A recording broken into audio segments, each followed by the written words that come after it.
y de la patria saber la sesión. Cuenta, señor secretario. Gracias, señor presidente. Respecto de la cuenta, ayer venció el plazo interno que se fijó la comisión para presentar indicaciones respecto del proyecto que establece, que modifica la ley sobre protección de los derechos de los consumidores, pero en una materia específica como es el límite de las cobranzas telefónicas. Fueron recibidas indicaciones de la senadora Carmen Gloria Aravena. También hay dos solicitudes, una de la señora María Soledad Celtines, que pide poner en tabla el proyecto que postergue el crédito hipotecario, y también el señor Estefan Larena, presidente de ADECO, solicita estar presente en la discusión del proyecto respecto del límite de cobranza telefónico del crédito consumo. También lo invitamos entonces, perdón, invitamos al señor Larena a cuando pongamos entrar el otro proyecto. Perfecto. Ya. Información de Felipe Vial, subsecretario de Economía y Empresa de menor tamaño. Antecedentes referidos a la ley del sector público, particularmente el tercer informe trimestral de la glosa 02 del programa 07 sobre Fondo de Innovación para la Competitividad y Emprendimiento de la Subsecretaría de Economía y Empresa de menor tamaño. Esas son obligaciones que les imponen las distintas glosas, en este caso el Ministerio de Economía, y de esta forma ellos están dando cumplimiento a esa obligación. También hay una información del presidente de la Asociación de Bancos, el señor José Manuel Mena, envía información referente a los créditos COVID-19, en el sentido de hacer presente que la información adjunta contiene los últimos antecedentes recopilados el 23 de octubre recién pasado. Y finalmente una minuta del señor Rodrigo Castillo, director ejecutivo de Empresas Eléctricas AG, que contiene un análisis, comentarios y propuestas en relación al proyecto de ley que prorroga y modifica la ley 21.249 sobre servicios básicos en tiempos de pandemia. Todo esto está a disposición de los señores parlamentarios en comisiones sin papel. Perfecto. Pasemos entonces al orden de la tabla. Agradecemos a los profesores Núñez y Maturana que nos acompañan en esta sesión. Tenemos dos temas en la tabla. Uno se refiere al proyecto que establece paridad en el nombramiento de los directorios de empresas públicas, también de la sociedad anónima, y el segundo proyecto, que es el que vamos a hacer el esfuerzo por despachar hoy, que se refiere al tema de remate y subasta, y que estuvimos viendo la sesión anterior. Entonces, yo no sé si será posible poner en pantalla, Pedro. Sí, tenemos preparado un comparado donde están ambos proyectos, porque igual tenemos que tener presentes los dos. Y bueno, por lo que conversábamos anteriormente, el segundo tiene normas similares a la del primero. Todas mencionan distintas empresas del Estado. En el caso del proyecto que está a mano izquierda, el iniciado en moción de la senadora Allende, el senador Arboe, boletín 9858-03, se refiere a las empresas de correo, ferrocarriles del Estado, sector portuario estatal, ENAMI, Codelco, Banco Estado, Televisión Nacional, ENAT y Corfo. Y en general la norma que ellos proponen incorporar en la ley que regula cada una de estas empresas es la que está ahí señalada en el artículo primero, en el sentido de que en los nombramientos el porcentaje que represente cada género entre los miembros del directorio no podrá superar el 60% de integración total. Pasando al otro boletín, el que está en la columna a mano derecha, iniciado en moción del honorable senador señor Elizalde y señoras Órdenes y Proboste y señor Latorre, también sobre paridad de género en los directorios de empresas, pero también sociedades anónimas. El proyecto en 11 artículos se refiere a prácticamente las mismas empresas: Codelco, Banco Estado, ENAP, ENAMI, Correo, Ferrocarriles del Estado. Sí, no considera el sector portuario estatal, ni tampoco Televisión Nacional, ni de Corfo, expresamente. No obstante, añade otras empresas que están en el artículo 7, 8 y 9, como son FAMAE, la Maestranza del Ejército, en el octavo ENAER de la Fuerza Aérea, y 9, ASMAR, que son los astilleros de la Armada. Pero en los artículos siguientes, particularmente en el artículo 10, también se refiere a considerar esta norma de paridad respecto del directorio de todas las empresas del Estado. Ahí está en pantalla, dice la integración del directorio de las empresas del Estado, constituidos como sociedades anónimas o aquellas en las que el Estado tenga participación. Ninguno de los sexos podrá superar el 60% del total de miembros de esto. Con eso también cubre las empresas que, tanto mencionadas en el primer proyecto, no están acá, como en el caso de las empresas portuarias, Televisión Nacional y ENAD, y pueden ser otras también. Y tiene también una particularidad que es la que está acá en el artículo 11, que se refiere a todas las sociedades anónimas, porque propone una modificación a la ley 18.046 sobre sociedades anónimas, introduciendo en el artículo 31 la siguiente frase: en la integración del directorio de las sociedades anónimas, ninguno de los sexos podrá superar el 60% del total de los miembros de esta. Así que eso es lo que... Hay una norma transitoria que viene después. Y hay una norma transitoria muy importante que se de este último proyecto, relativo a la vigencia, en el sentido de que esta exigencia de paridad debe cumplirse respecto a estas empresas y las sociedades anónimas a la entrada de vigencia de la ley en la publicación en el Diario Oficial. Está ahí. Lo que pasa es que la idea es que hoy día votemos en general. Como son dos proyectos refundidos, hay que ver qué es lo que vamos a votar en general. Entonces yo propongo lo siguiente: que trabajemos sobre la base del segundo texto, pero que agreguemos las empresas portuarias y agreguemos ENAP, ¿ya? Independientemente que hay una norma que incorpora todas las empresas públicas en el segundo proyecto y que podría incorporarlas, que lo hagamos en forma expresa. Entonces se agreguen esos dos artículos. Respecto a Televisión Nacional de Chile, creo que hay que revisar la legislación vigente, porque por una indicación de la senadora, perdón, de la diputada en ese tiempo, Proboste, cuando se discutió el gobierno corporativo de Televisión Nacional y se modificó la ley en el gobierno pasado, se estableció una norma del 40% para el caso del director de Televisión Nacional de Chile. Por tanto, es una norma que estaría vigente. De todas maneras, habría que revisarla si después de indicación se quiere hacer alguna precisión. Entonces, podríamos estar en condiciones de votar en general el texto, agregando estas dos empresas, perdón, agregando la empresa portuaria y ENAP, y basándolo en la segunda propuesta. Perfecto. No sé si habría, y eso es lo que deberíamos someter a votación ahora, si es que vamos a votar en general. Esto lo vamos a votar en general. Para después informarlo a la sala. Perfecto. Porque tengo una consulta. Senadora Aravena. Gracias, presidente. Buenos días a todos. Disculpen que me atrasé unos minutos en ingresar. Tengo una consulta breve, porque estoy absolutamente de acuerdo con este tema.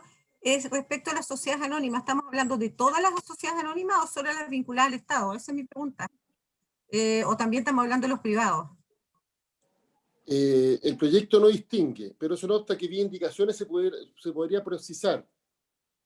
Sí, ¿Quién ha planteado que una norma de esta naturaleza debiera ser aplicable solo, por ejemplo, a sociedad anónima abierta? En fin, hay que buscar si es necesaria una precisión. Sí, yo creo que sería interesante ahondar en ese punto, porque lo que queremos es que se aplique, y si es que efectivamente en lo privado nosotros no podemos intervenir, podríamos al final perder todo, perder el punto completo. Esa es solo mi aprehensión, presidente. Bueno, es una norma que tendrá que ser precisada en la discusión en particular. Okay. Presidente, ahí, ¿cuál es la opinión de la Secretaría frente a la consulta de la senadora Aravena en relación a las sociedades de carácter privado? ¿Será posible?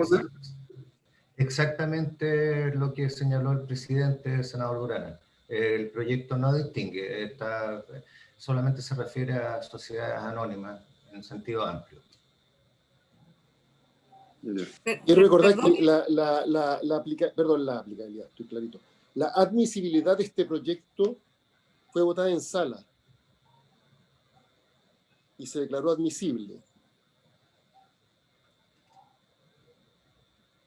Porque lo que pasa es lo siguiente, que efectivamente cuando se presentó el proyecto, la mesa lo declaró inadmisible y la Comisión de Constitución lo declaró inadmisible, pero después fue a sala, y en sala se tuvo a la vista que el mismo proyecto presentado por la senadora Allende, el senador Arboe, había sido declarado admisible, y además había un precedente respecto de la indicación del director de Televisión Nacional de Chile, que también había sido declarado admisible, y en virtud de esa consideración se declaró admisible el proyecto.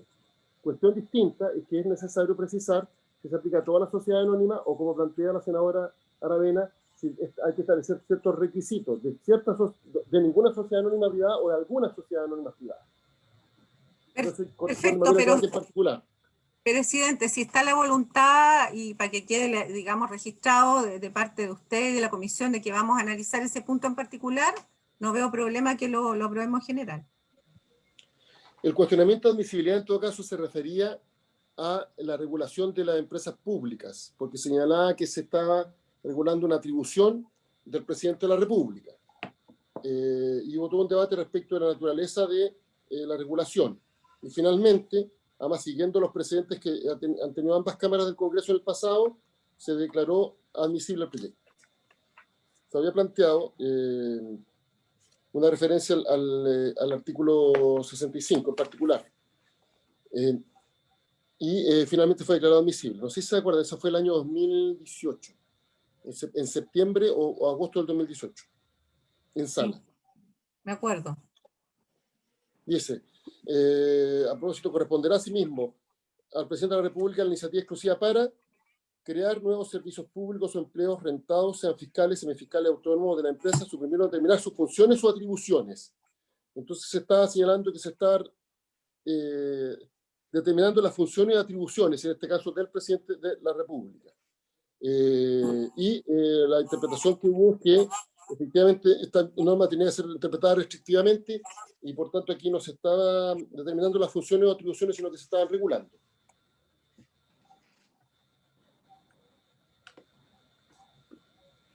Pero esto ya lo votó la sala, digamos. No sé si estaríamos en condiciones de votar en general y vía indicación, bueno, va a haber que se puede recibir indicación respecto a la totalidad del proyecto, pero vía indicación hacer el debate en su mérito respecto de lo que plantea la senadora Aravena. Sí, y tener invitados para que nos orienten un poco. Perfecto, presidente, estamos de acuerdo. Entonces, lo vamos a someter a votación en general. Presidente, entonces, ¿qué es lo que vamos a someter a votación en general? El segundo texto, agregando las empresas portuarias y ENAP. ENAP, sí. Presidente, solo como para claridad de la Secretaría. Perdón, y Corfo también. Corfo tiene la norma que está en pantalla ahí, se refiere a una norma especial al Consejo de Corporación de Fomento de la Producción. Entonces, Corfo también. Agregaríamos ENAP, empresa portuaria y Corfo. La idea es tener todo aprobado y después veremos qué es lo que en particular qué es lo que se ratifica, qué es lo que se modifica y qué es lo que se rechaza. Sí, presidente, ¿Sí? En todo caso, la aprobación en general ahora es para que la comisión informe a la sala o es una aprobación en general pensando en solicitar a la sala que tengamos facultad para discutirlo en general y en particular con ocasión del primer informe. Esa es solamente mi pregunta. No estamos facultados para discutirlo en general y en particular en el primer informe. Pidamos autorización porque así incluso podemos resolver más fácil lo de la sociedad anónima. Perfecto. Sobre la base de lo que ha dicho. Mira, hagamos lo siguiente. Aprobémoslo en general. Pidamos autorización a Sala para verlo en particular, en general y en particular. La sesión de hoy Si la de la Sala tarde. desecha la proposición, entonces sometemos a consideración de Sala en general el proyecto. Perfecto. Si la Sala lo aprueba, lo seguimos discutiendo. Perfecto. ¿Les parece? Clarísimo. Senador Ravena. Ok, perfecto. Ya. Entonces vamos a someter a votación. Habría que agregar Corfo, Empresa Nacional del Petróleo y las empresas portuarias. Sí. Entonces, ¿tomo la votación, presidente? Sí. Senadora Aravena. A favor. Senador Durana. Favor. Senadora Rincón. Favor. Senador Arboe. Senador Arboe. Presidente. A favor. Aprobado por unanimidad 4-0, en general.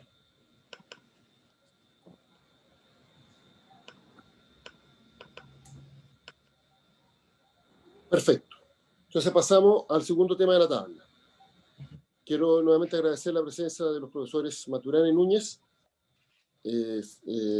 Además, el profesor Maturana ha estado trabajando con la Secretaría de la Comisión y no sé si es posible poner en pantalla el texto de los artículos que están pendientes. Presidente, ayer el profesor Maturana nos envió un texto que él trabajó que también sugiere modificaciones desde el comienzo del proyecto. Sería bueno repasarlo. Ese texto también fue puesto a disposición del profesor Núñez y de la comisión. Lo remitimos ayer vía chat. Ese es el que vamos a compartir. Él hace precisiones desde la primera norma que el proyecto propone modificar en el Código de Procedimiento Civil y ahí da sus razones también. Álvaro, ¿podemos ponerlo desde el comienzo? Perdón, ¿puedo hacer un comentario previo sobre el proyecto anterior? Que creo que sería bueno precisar. Sería bueno que habláramos con nuestras respectivas bancadas, porque yo voy a pedir a la sesión de la tarde discutir en general y particular este proyecto. Como hay muchas susceptibilidades, clarificar que la razón para discutirlo en general y particular es precisamente para dar garantías a quienes tienen observaciones respecto del segundo punto, que se refiere a la sociedad anónima. Perfecto, yo me encargo de mi bancada. Entonces, que hablen con su respectiva bancada para que pudiera darse el acuerdo, porque en caso contrario va a ir a sala y vamos a tener que votarlo en general en sala, y en sala va a ser de nuevo ratificado en general. Pero como ha habido quienes han hecho observaciones a este segundo punto, y una discusión que no hemos dado, la mejor forma de garantizar que el texto llegue con ese tema resuelto por parte de la comisión es que podamos hacer la discusión en general y en particular. Eso permite tramitar con mayor celeridad el proyecto, pero además que la propia comisión sí pueda resolver estas diferencias en su oportunidad. Sí, si es que esa petición, entonces volvemos al proyecto que estamos. Sí, presidente.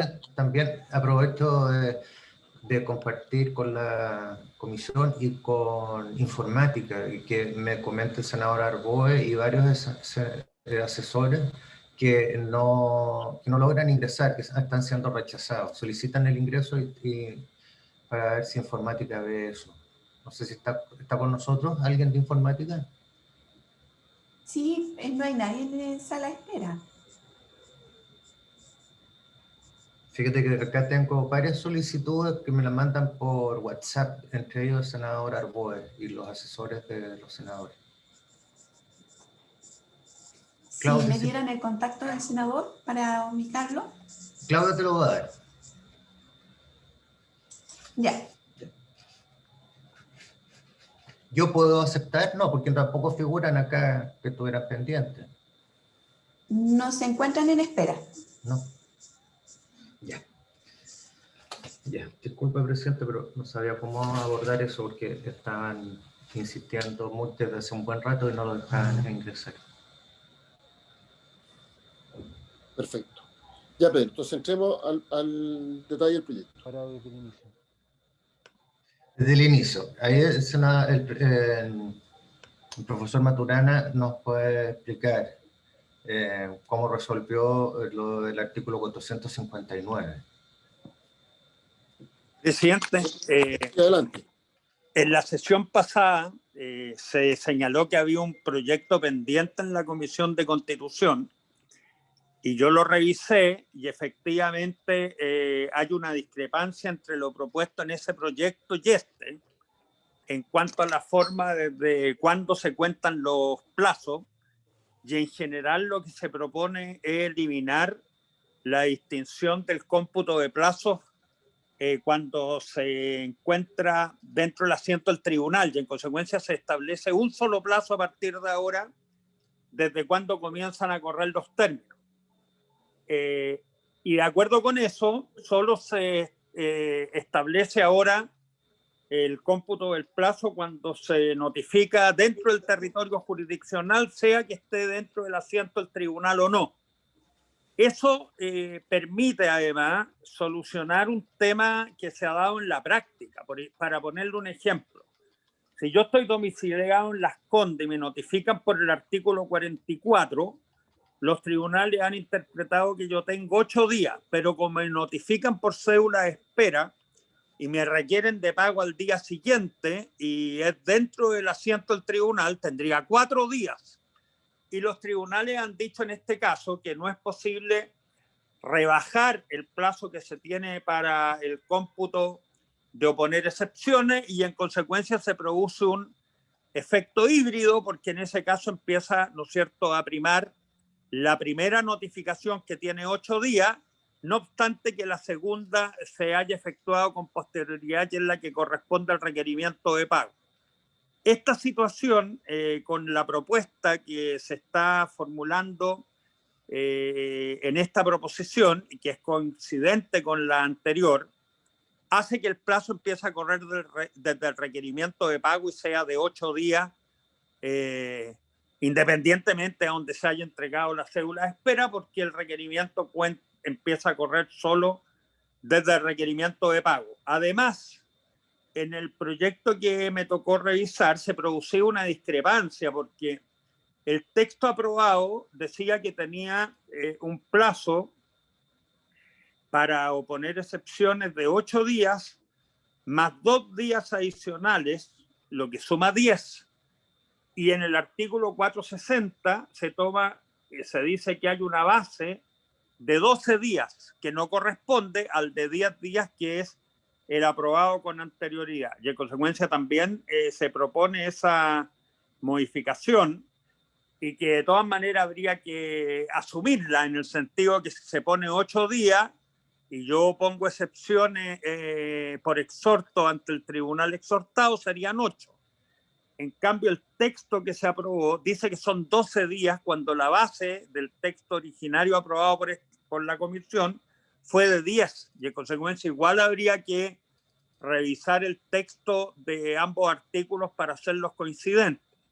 Lo que se está proponiendo es eliminar la distinción entre el territorio del asiento del tribunal versus fuera del asiento del tribunal y dentro del territorio del tribunal para dejar solo un plazo con una ampliación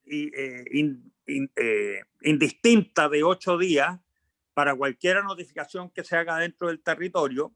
Y esa base, que es la concordante en el texto actual, se amplía con la tabla de emplazamientos si se quieren oponer excepciones cuando ha sido requerido por exhorto fuera del tribunal.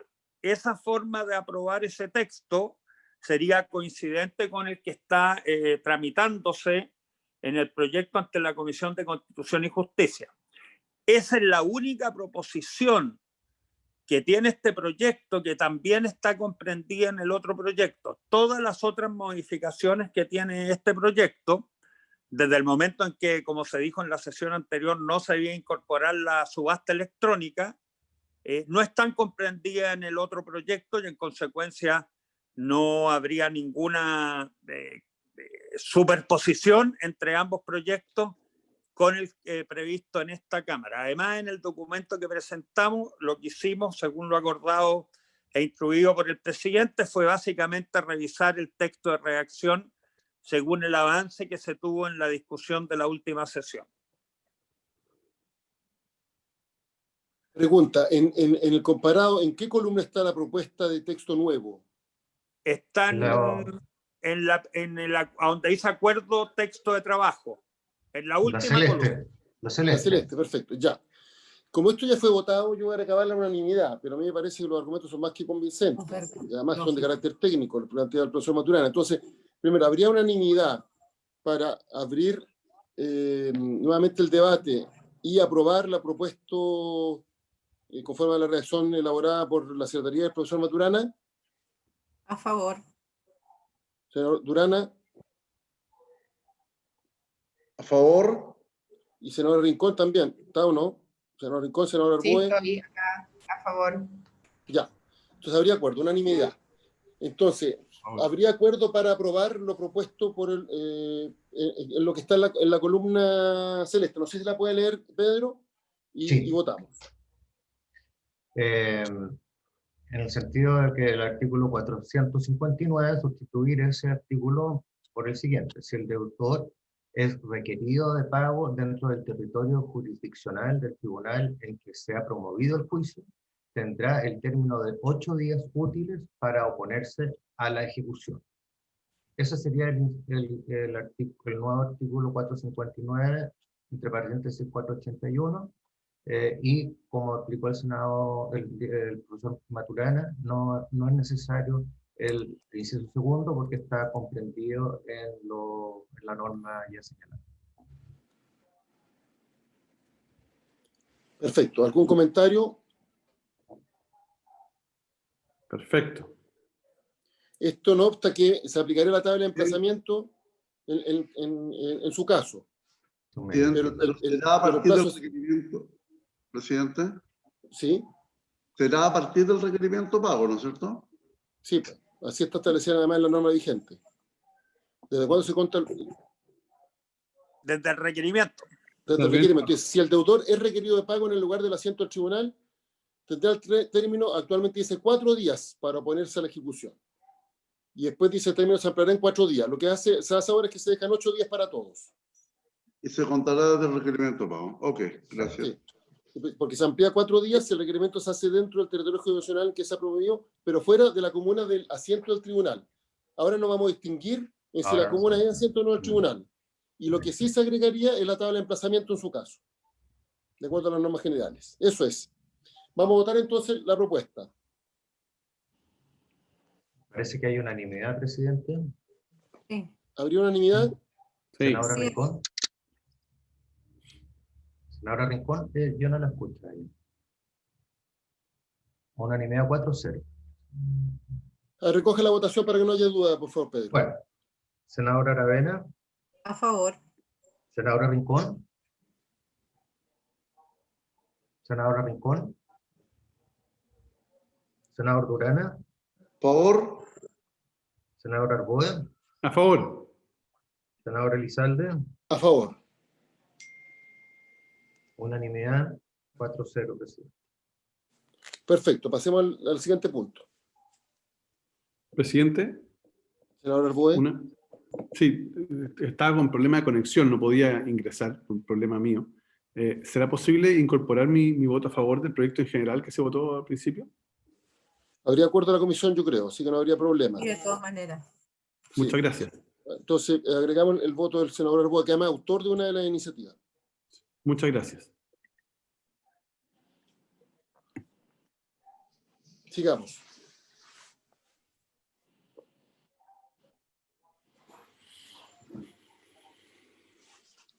Presidente, Acá en el artículo siguiente, claro. Lo va a explicar el profesor Maturana. Profesor Maturana. esa es una consecuencia de la votación anterior. Como Así se es. aprobó 8 días, acá se establece que son 8 días más la tabla de emplazamiento. Ya.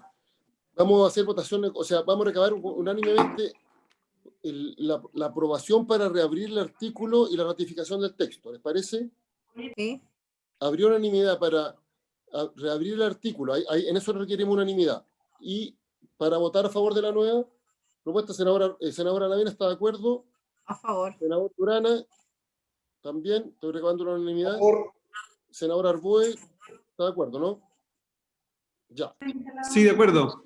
Senador Rincón, la veo en pantalla. Entonces, los 4 que estamos presentes, unánime, por la misma votación se ratifica la nueva propuesta.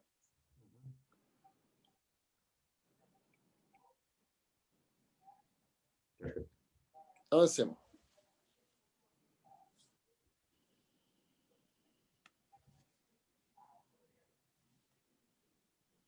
En el 444, el profesor Maturana también hace un alcance. El único alcance es coincidente con lo que vimos antes, presidente, en el sentido que el plazo cuenta desde el requerimiento de pago y no desde la notificación de la demanda. ¿Con la misma votación, presidente? Ya, vamos a recabar la unanimidad y con la misma votación daríamos por ratificado el texto. Senador Aravena, Por. senador Durana, que es lo que usted planteó también, ¿eh? El senador Durana tenía la duda. A favor, senador Arbue, A favor. ya, yo a favor. No veo a la senadora Rincón, así que los 4 presentes Perfecto. otorgamos la unanimidad y se ratifica el nuevo texto. Presidente, aprovecho también de solicitar el acuerdo de la comisión para reordenar la forma en que está dispuesto el proyecto, porque, por ejemplo, ya vimos el 460 y después hay normas que vamos a ordenarlo correlativamente. A eso me refiero. Perfecto, perfecto. Habría acuerdo. Ya, sigamos.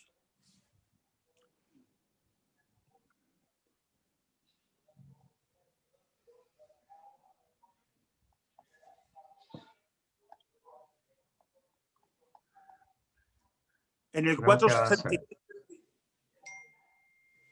Sí, El adelante, profesor. 465. Maturana. En el 465 no tenemos cambio del texto aprobado en la última sesión de la comisión, en donde se había eliminado en esa sesión la oportunidad para alegarla desde el momento de poner excepciones hasta las bases de remate, y en consecuencia queda redactado tal como se aprobó en la sesión de la comisión.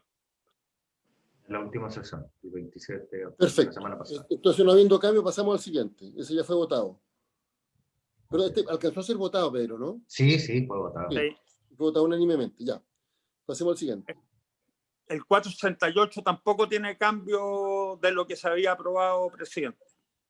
Perfecto, este también fue votado. Así es. Sigamos. El 481 también se vio que eliminar el número 6, aunque el profesor Maturana tiene una sorpresa respecto de prenda pretoria. Se va a ver más adelante. Ya. Pero no es tan grande. Ahí está la Pretorita, norma que se declaró inadmisible, se envió el oficio Pretor- correspondiente. Entonces ahí llegamos al 493. Ya. Presidente, acá la verdad es que no hay cambio en lo que se aprobó en la comisión, sino que revisando el texto del Código de Procedimiento Civil, se producía una cierta anomalía en cuanto a la redacción del artículo 486 con el 493. Entonces lo que se hizo es que lo que se aprobó por la comisión se abrió en el sentido de incorporar parte de las modificaciones en el artículo 486 y otra parte en el artículo 493, pero que no cambia lo aprobado en la comisión, sino que solo se produce una división de la reapertura para que no queden vigentes algunos textos en el Código de Procedimiento Civil que serían incompatibles con lo aprobado por la comisión. Perfecto. ¿Podríamos dar lectura entonces, Pedro? ¿Sí? El profesor Maturana propone sustituir el artículo 486 por el siguiente. La tasación será la que figure en el rol de avalúos que esté vigente para los efectos de la contribución de haberes, incrementada en un 30%. En caso de disconformidad con ese valor, tanto el deudor como el acreedor podrán solicitar el informe de un perito tasador para que se determine por el juez la tasación comercial del inmueble, previa consignación de los honorarios del perito por parte del solicitante. La tasación será determinada por el juez de conformidad con los antecedentes existentes en el proceso. Ese es el 486. Me falta un punto. Perdón, ¿puede poner el primer inciso? Dice, la tasación será la que figure en el rol de avalúos que esté vigente para los efectos de la contribución de haberes. Esa es la denominación técnica, ¿no? Sí, está copiada el artículo anterior del artículo actualmente vigente, presidente. Perfecto. Ya. ¿Habría acuerdo con esta modificación que es formal, no sustancial? Vamos a recabar entonces, como esto ya fue votado, el senador Durán está de acuerdo. Por. Senador Aravena y senador Arboe. Perfecto. Los 4 presentes, unánime. Pasemos al siguiente. Yo también estoy. Ya, senador Rincón, 5-0 esta aprobación, Pedro. Presidente, Yo me ¿Sí? permito preguntarle al profesor Maturana respecto a este inciso final. Pues, creo que hay como una cierta tensión entre el inciso primero, que es bien categórico en el sentido de que la tasación será la que figure en el rol de avalúo que esté vigente, incrementada en un 30%. En cambio, el inciso final lo deja en el juez, que la tasación será determinada por el juez de conformidad con los antecedentes existentes en el proceso. ¿No será que este inciso final se refiere solamente al inciso segundo y no al inciso primero? Así es. Entonces a lo mejor podríamos hacer un O solo lo- inciso, el inciso Claro. segundo, o Sí. referirlo al... Pero, Pedro, una pregunta, pero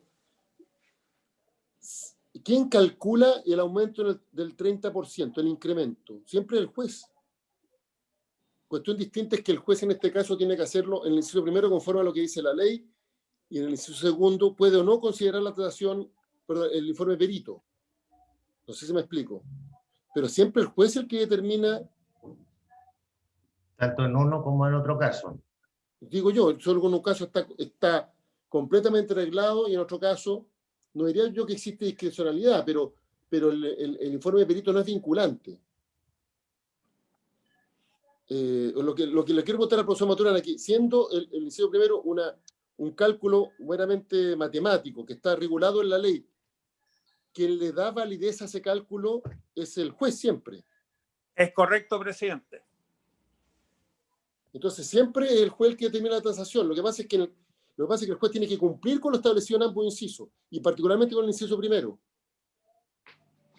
Entonces a lo mejor, presidente, la tasación será determinada por el juez de conformidad a lo dispuesto en este artículo, para que se entienda que es respecto de los dos. Y según los antecedentes existentes en el proceso. O sea, Ya, la tasación será determinada por el juez de conformidad a lo establecido en este artículo y sobre la base de los antecedentes existentes en el proceso. ¿Les parece esa precisión a los integrantes de la comisión? De acuerdo. Vamos a repetirla. La tasación será determinada por el juez de conformidad a lo establecido en este artículo y sobre la base de los antecedentes existentes en el proceso. Entonces, con eso, la precisión que hace Pedro es que queda claro que en el inciso primero hay margen de discrecionalidad mínimo. mínimo, así es. Lo que pasa es que es el juez el que le da validez a la operación aritmética del aumento del 30%. Entonces, Y el también juez unanimidad, que le da presidente. validez a la base sobre la cual se aumenta ese 20%, que es la valor vigente. Ya. Vamos a someter a votación entonces este cambio. ¿Habría acuerdo de la comisión? Vamos a recabar la unanimidad. Senador Turana. Senadora Aravena. Por favor. Senador Lorboe. Senadora Rincón. A favor, presidente. Perfecto. Pasemos al siguiente. Como explicó el profesor Maturana, la otra parte quedaría en el 493 y que disponga, salvo el caso de convenio expreso de las partes, no se admitirá postura que baje de la tasación establecida conforme a lo establecido en el artículo 468. Tratemos de buscar un sinónimo de establecido. Para que no sea establecida, establecido.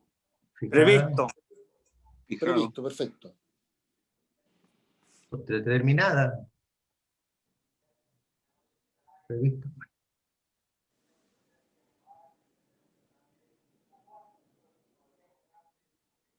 No, pues la tasación establecida determinada ya. Que es la palabra que habla, que utiliza el 486. Ya, determinada y Está bien. establecida. Está bien. Previsto son nada más poéticos así. Ya, salvo el caso del convenio expreso de las partes, no se admitirá postura que baje de la tasación determinada conforme a lo establecido en el artículo 486. Ya. Eso es.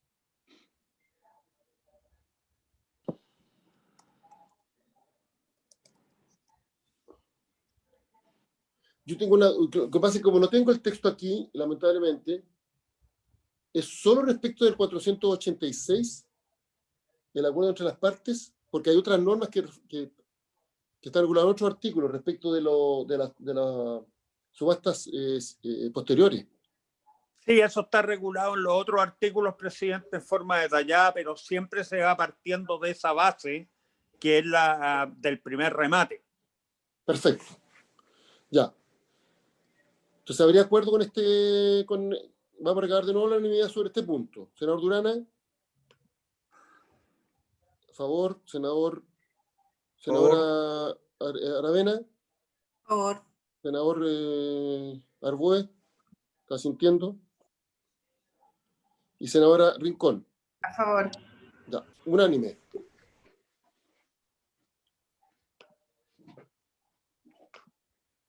Entonces, ahora avanzamos. Ahí se escucha, ¿no? Sí, Ya, a favor, sí. Gracias. tiene problema de conexión, ¿eh? Sí, tengo un problema de conexión, pero ya estoy ordenando. ¿Estás en tu oficina? ¿Dónde estás ahora, Felipe? No, en la casa. Cambiaste de lugar. Sí, cambio de lugar de repente. Por eso están haciendo trabajo en otro lado. Ya. Sigamos. El 499, el profesor Maturana no sugiere cambios, sí hace presente que el proyecto que está en la Comisión de Constitución no sugiere cambios respecto de la ley vigente. Ya. No hay cambio, así que y ese está ya ratificado. Sí, está ratificado, está aprobado. Perfecto. Pasemos al siguiente. El segundo remate. Y acá revive la prenda pretoria. El artículo 500. Apareció. Ya. Profesor, explíquenos esto, porque... Presidente, acá lo que se está haciendo es recordar que en la primera sesión de la comisión y también en la sesión pasada se dijo que no se iba a eliminar la prenda pretoria y que se iban a mantener esas disposiciones, pero me acuerdo también que la senadora Rincón siempre dijo que la prenda pretoria no se iba a aplicar a las viviendas, sino que solo a las propiedades que tuvieran un destino agrícola, industrial o comercial, que era donde en la práctica había tenido aplicación la prenda pretoria, más que en las viviendas, y en consecuencia acá lo único que se está haciendo es limitar que la entrega de prenda pretoria se refiere solo a los inmuebles que tengan un destino agrícola, industrial o comercial, y no es aplicable respecto de los inmuebles que tengan como destino vivienda. Se ofrece la palabra.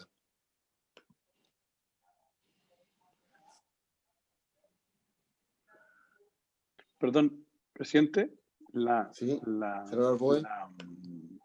la opinión del profesor al respecto, más allá de la explicación, digamos, de en qué consiste. ¿Cuál es la opinión del profesor respecto a esto en materia procesal?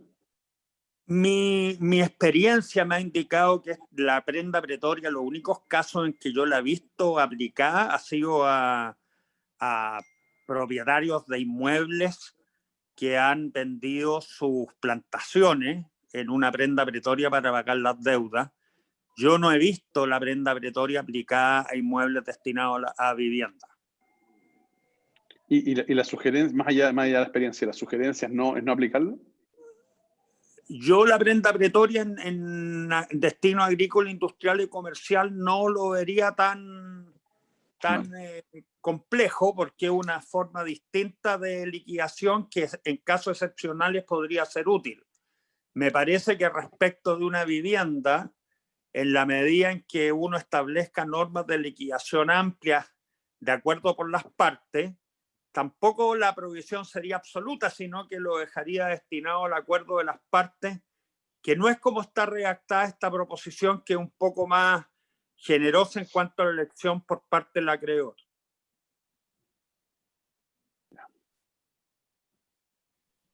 Perfecto. ¿Podemos leer la propuesta? Pedro, ¿puedes leer la propuesta? Sí, por supuesto. ¿Qué es lo que viene después? Que está con negrilla, parece. Así es. Comienza como artículo 500, dice, si puestos a remate los bienes embargados de conformidad al artículo anterior, y tampoco se presentan postores, el bien raíz se pondrá por tercera vez en remate, teniendo como nueva base el valor del primer remate rebajado en un 30%. Si puestos a remate los bienes embargados de conformidad al inciso anterior, tampoco se presentan postores, podrá el acreedor pedir cualquiera de estas tres cosas a su elección. Primero, que se adjudiquen los bienes por los 2/3 del valor de la tasación. Segundo, que se ponga por cuarta vez el remate por el precio que el tribunal designe. Y tercero, que se le entreguen en prenda pretoria si el inmueble embargado tuviera un destino agrícola, industrial o comercial. Si la ejecución fuere en moneda extranjera, para hacer uso del derecho... Todo eso es lo mismo que está vigente. Entonces, el cambio sería en el numeral 3, en la tercera opción. Que hoy día la ley dice que se entregue en prenda pretoria y se estaría restringiendo solo si tiene destino agrícola, industrial o comercial.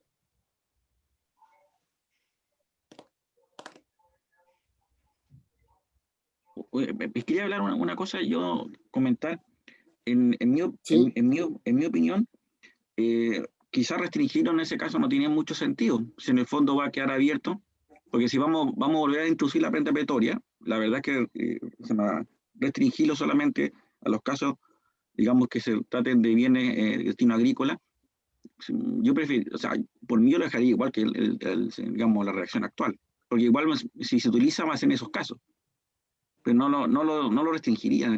Creo que no tendría mayor sentido, a eso me refiero. Sí, porque lo que plantea el profesor Maturana es una restricción de facto. Práctica. Es claro, una cuestión práctica. Pero de ahí es que tenga que ser consagrada la ley. Claro, yo no sé qué tanto, o sea, qué beneficio tiene para, digamos, de la perspectiva de aplicabilidad, porque si en el fondo prácticamente es así, pero no sé, dejarla abierta quizás para algún caso que pudiera servir para una vivienda, por ejemplo, que es poco probable, pero se puede dar en la práctica. Entonces no sé qué tanto serviría, o no sé qué tanta función sería restringirlo, a eso me refiero.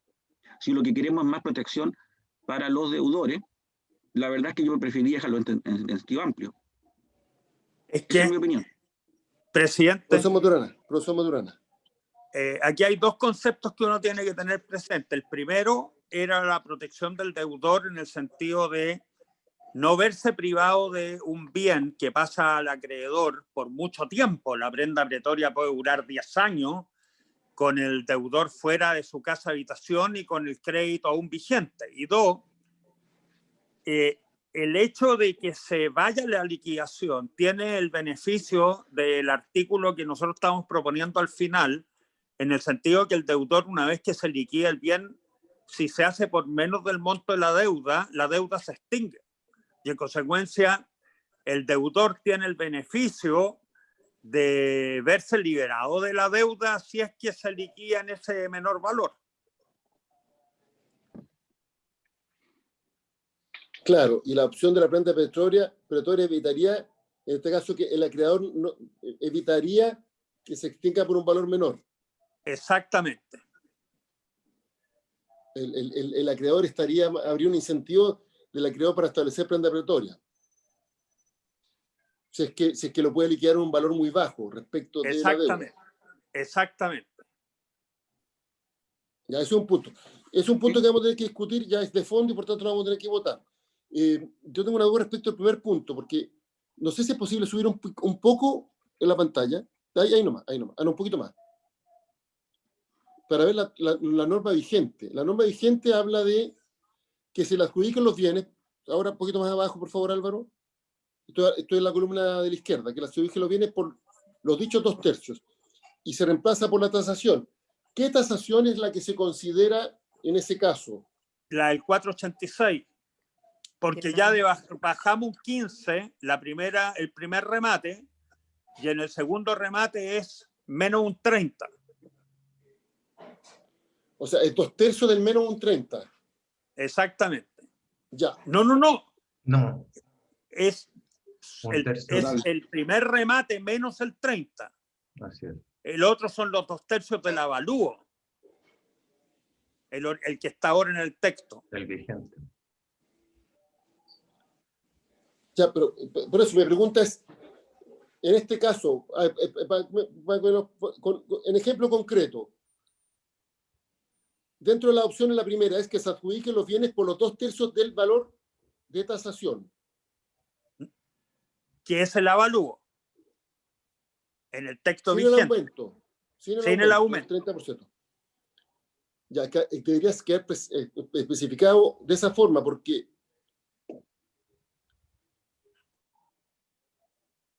para que no haya duda de qué valor de tasación. Porque, por ejemplo, ¿por qué digo el valor de tasación? Porque si es que existiera una controversia en el aumento del 30%, y la resuelve el juez, se podría entender que es esa tasación. Y lo que se está haciendo es que es del avalúo fiscal, ¿no?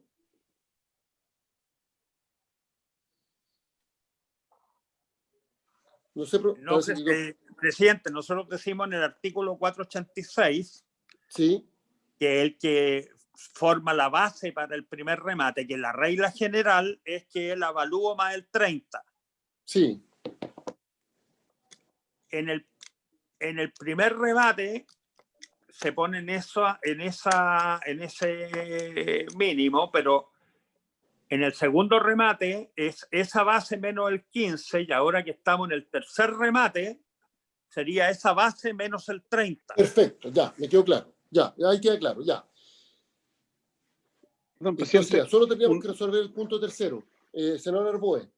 Sí, no, yo quiero pedir disculpas primero porque no tengo en pantalla al profesor Núñez, no sabía que estaba en la sesión, así que pido disculpas, pero él planteó una opinión distinta o un matiz a este respecto, que sería bueno realmente escuchar cuáles son los fundamentos.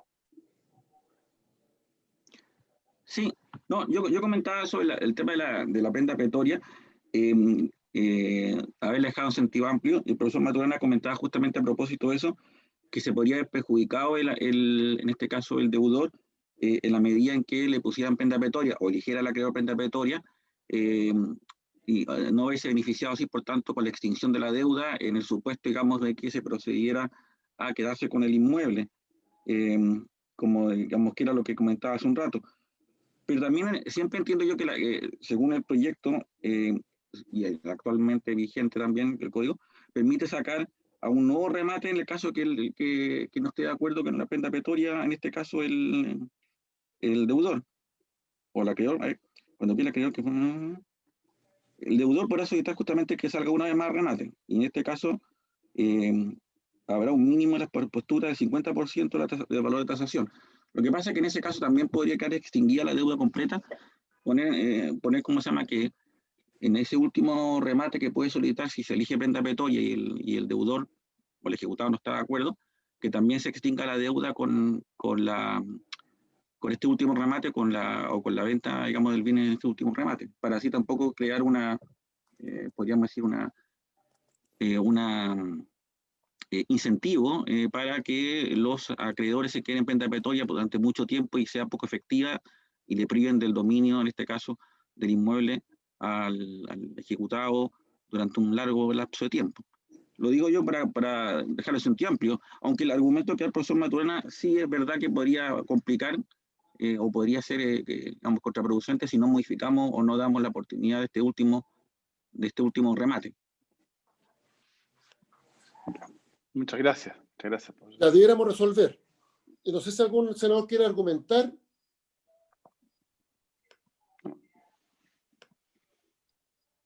Mira, a mí me hace fuerza el argumento que estamos diciendo que cualquiera sea el monto en el que se liquide el bien, se extingue la deuda respecto del deudor principal. En el entendido que si un banco presta mi única duda era cuando si lo planteó el profesor Maturana la semana pasada, ¿qué pasaba en el caso de del crédito hipotecario para fines generales? Que es una garantía real que no es para adquirir la vivienda o el bien raíz, sino que es una garantía principalmente para prestarle dinero a un emprendedor, a un empresario, a un pyme, que incluso puede ser más grande, más que pyme. porque eso iba a generar un desincentivo a que un emprendedor pudiera hipotecar su casa para realizar un emprendimiento, en la medida en que el banco lo que le prestaba no tenía que ver con el valor del inmueble, sino que tenía que ver con el flujo del negocio eventual, que podía ser ostensiblemente superior al valor del inmueble.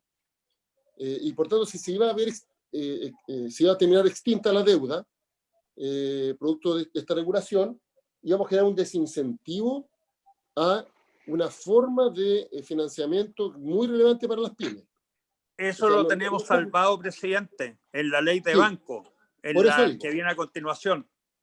Por eso digo, entonces, resuelto ese tema, a mí me hace fuerza lo que plantea el profesor Maturana, de no generar otro incentivo, que es el incentivo del acreedor ante el temor que se liquide el bien raíz por un monto muy bajo, y como eso va a extinguir la deuda, no vaya a generarse otro incentivo que finalmente el acreedor termina estableciendo una prenda pretoria.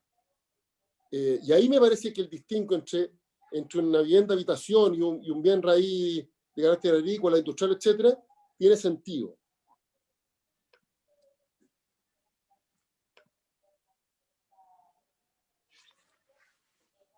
No sé si otro senador quiere dar su opinión.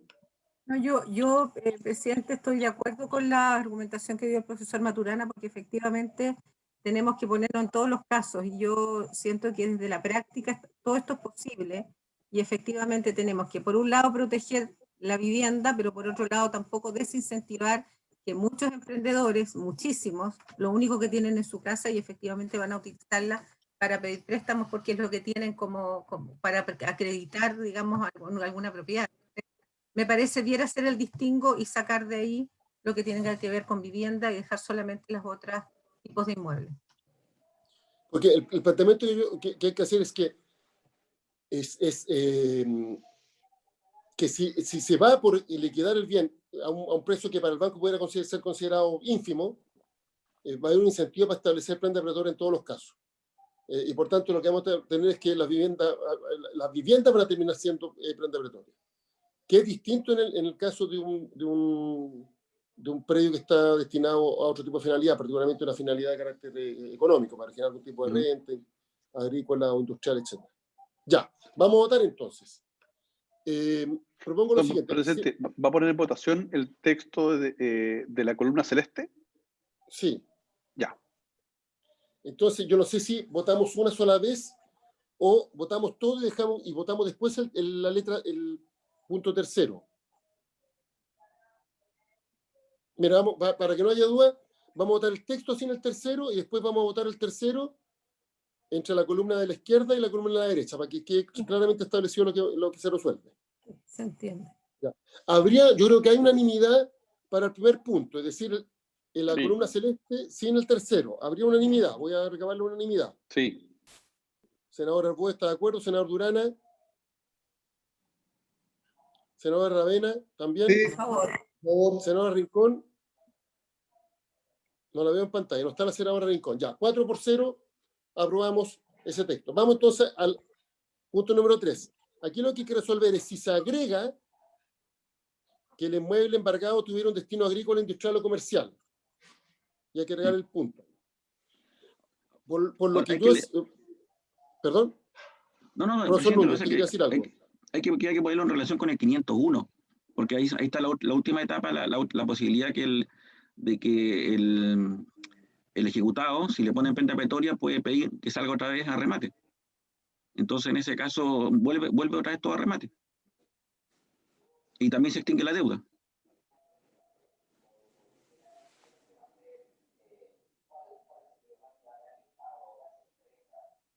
Al final la prenda pretoria no se utiliza muchas veces porque siempre los ejecutados hacen uso de esto. Ya. De 501. El problema que subsiste en Chile hasta ahora es que si hacen uso de esto, queda vigente la deuda, o sea, se remata el bien por un menor precio y queda vigente la deuda, de la diferencia entre lo que solicitaron o digamos la deuda original con lo que se vendió en el remate. Pero si se establece la norma que se extingue la deuda igualmente con lo vendido o con lo, digamos, con lo recabado, no habría problema. Ya lo que usted dice es que no habría problema porque siempre el deudor puede Sí. solicitar que sean rematados. Salga el remate, una vez más. O sea si no es un bien raíz con un fin agrícola, Sí. industrial o comercial, Sí. y en este caso una casa habitación, de todas maneras el deudor puede decir, saque más, no quiero, prenda pretoria, vamos a remate de nuevo. Exactamente. Profesor Maturana, ¿cuál es su opinión sobre este punto? Yo creo que el propósito de este proyecto es defender las viviendas. Y no se protege la vivienda cuando se permite entrega en prenda pretoria al deudor. Y en segundo lugar, es cierto que se mantiene el 501, el caso de prenda pretoria, pero además hay una protección en el sentido que ese remate no se puede hacer por un mínimo del 50% del valor de tasación, y en consecuencia también se está protegiendo en general el precio de los remates que se realicen y que no salgan a un vil precio. Ya. Vamos a votar entonces. ¿Puede poner el artículo previo, Pedro? Estamos claros que el 501 hay un agregado, que era el 50%. No podrá haber postura mínima inferior al 50% del valor de tasación. Ya. Vamos a tener que votar entonces. La afirmativa es o sí o apruebo, es agregar la mención al destino agrícola, industrial o comercial del inmueble. Y el no, el rechazo o la negativa es para mantener el texto vigente que no hace mención al destino del inmueble. Ustedes pueden ver en amarillo, en la columna izquierda está el texto vigente y en la columna de la derecha está lo que se agregaría. Pedro, recoge la votación, por favor.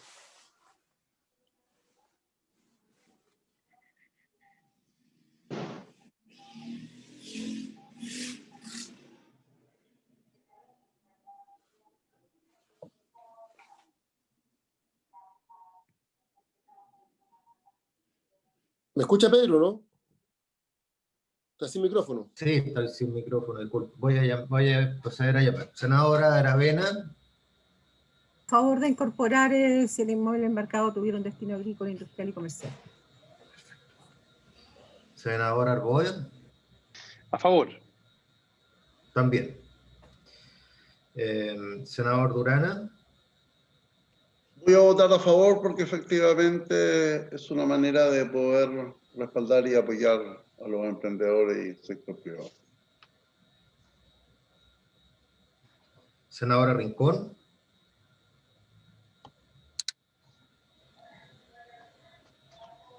Senadora Rincón.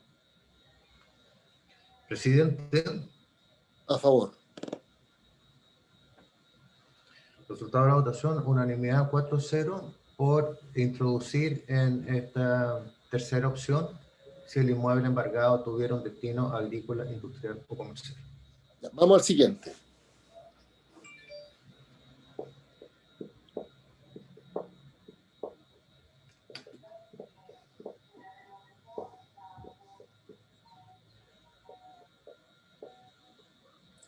En el siguiente se agrega la postura mínima. Claro. Para que no salga a un vil precio, como se dice. Así O un es. precio recibible. Profesor Núñez Maturana, su opinión sobre esto. Yo estoy de acuerdo con la norma. Creo que eso evita justamente que el precio finalmente termine siendo, digamos, muy por debajo del mercado y también es justamente una forma de proteger al ejecutado para poder defenderse en el caso de la prenda pretoria que no quiera y pueda, digamos, exigir salga una vez más a remate el bien.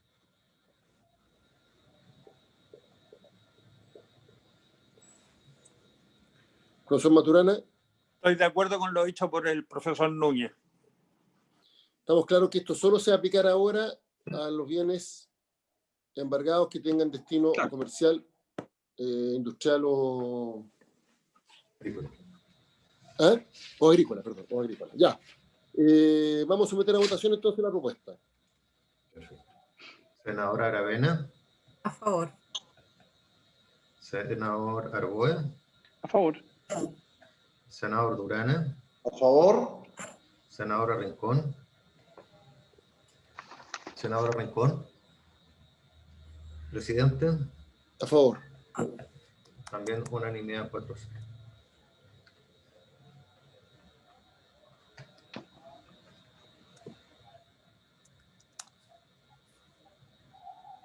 Ahí hay una modificación en el sentido de que la propuesta de la senadora Rincón era eliminar el artículo 530 y el profesor Maturana se presente que al mantenerse la prenda pretoria no debería modificarse. Perfecto. Que en el fondo la prenda pretoria la entrega se hace bajo inventario obsoleto. Eso Y ahora fue pasamos a la ley de banco. La ley de banco no hemos visto Una nada. pregunta, ¿esa indicación se retiró, la de la senadora Rincón? No, no era indicación, es el texto aprobado en general, ¿cierto? Exacto, es el texto aprobado en general Pues y que después viene ratificado, claro.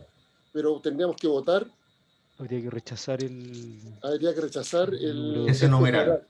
Ese numeral. ¿Habría unanimidad para rechazar el texto en general? Sí. Por favor. La senadora está de acuerdo, senador Durana. ¿Está de acuerdo, senador Arbuena? Por. Perfecto.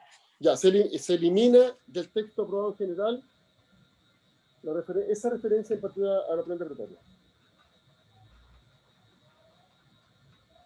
O sea, perdón. Se mantiene el 503. La eliminación. Claro. Se elimina la eliminación, eso es. Claro. O sea, se mantiene el texto vigente. El texto vigente, sí. Ya. Sigamos, como que se agrandó la pantalla. Ya, démosle. Ahora sí, ahí terminamos con las modificaciones del Código de Procedimiento Civil. Ya, avancemos. Y entramos en lo que es ley de bancos.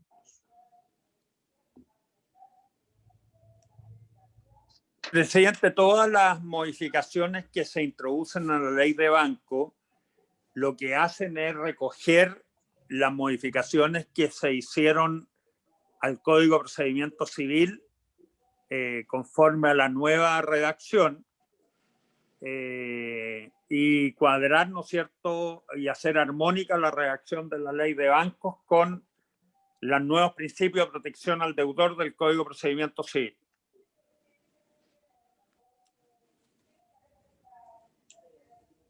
Perfecto, tendríamos que darle lectura y vamos ratificándola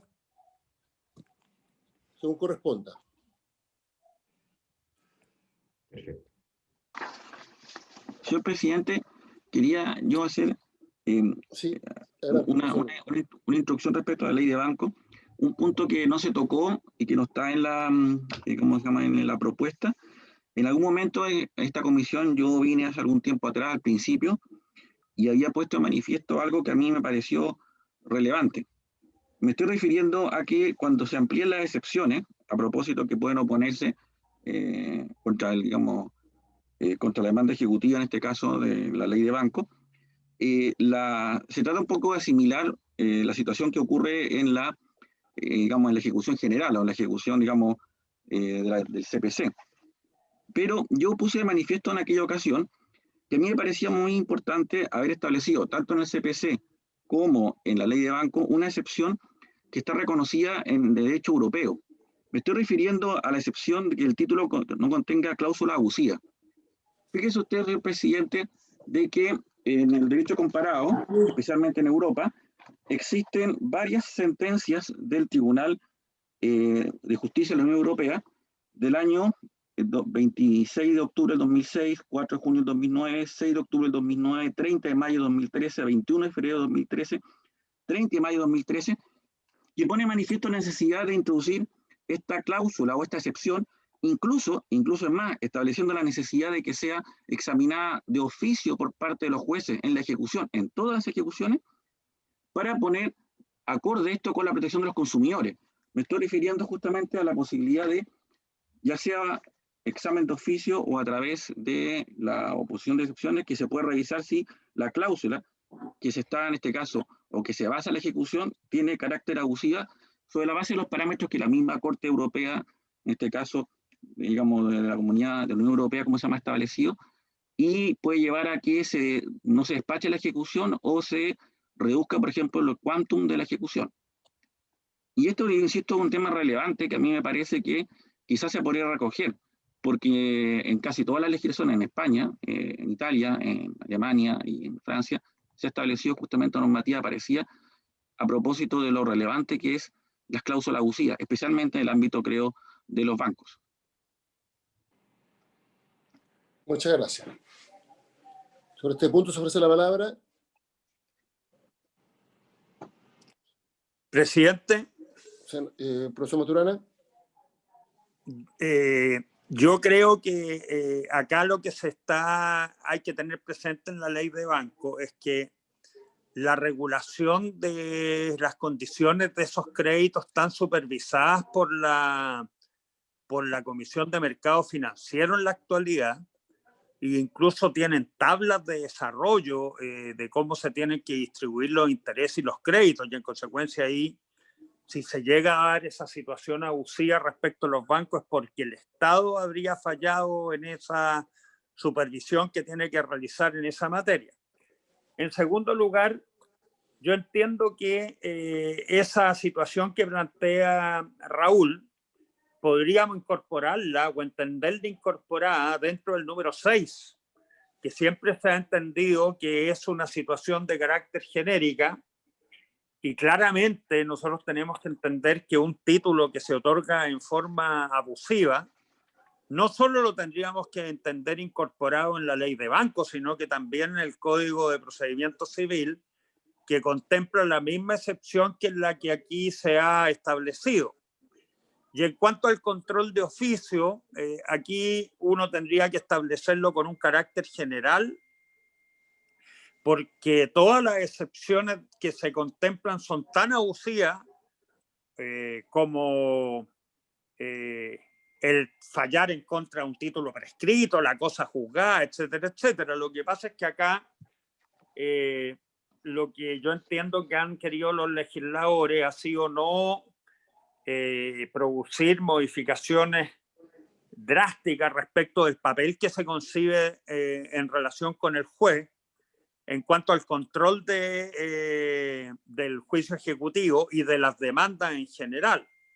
Y en consecuencia yo creo que la situación del título abusivo estaría dentro de la causal genérica del número 6, incluso podría dejarse constancia para la historia de la ley en ese sentido, pero no me parece a mí que exista un control de inadmisibilidad dentro del espíritu general de nuestra legislación que le otorgue al juez esas facultades para rechazar in limine una demanda por parte de la existencia manifiesta de algunas de las excepciones que se han hecho valer. Yo quería agregar en todo caso que la posibilidad de que se pueda controlar de oficio son recomendaciones del Tribunal Europeo, digamos de Justicia de la Unión Europea. No necesariamente se tienen que recoger. A lo que voy yo, lo importante o lo relevante tiene que ver con la excepción misma. Simplemente la idea de que sea como se llama, controlado de oficio, que en Europa no se controlan todas de oficio las excepciones opuestas, lo que quiere mostrar es la relevancia que tiene para la legislación europea y en el ámbito justamente financiero este problema.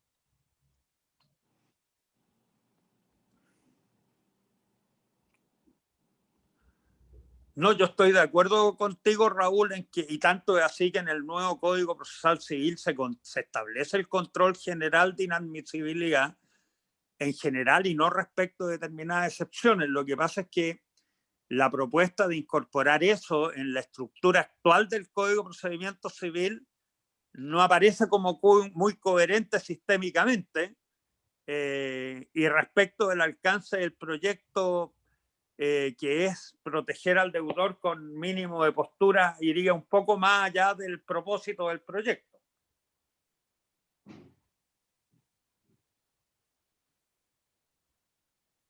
Ya, propongo que, como este es un tema más bien de fondo, vayamos viendo lo que es la de propuesta de redacción y después de eso vamos a resolver este tema. En su momento, ¿ya? Dos artículos. ¿Podemos seguir avanzando con el texto? Sí, por supuesto. Son dos artículos de la ley de banco. El primero es el artículo 103, referido a las excepciones. Entonces, su inciso primero está ahí en pantalla. Yo voy a dar lectura. Quedaría así. Cuando los deudores no hubieran satisfecho las cuotas o dividendos en el plazo estipulado y requeridos judicialmente no los pagaren en los términos de 10 días, el juez decretará a petición del banco el remate del inmueble hipotecado. No obstante, si el bien hipotecado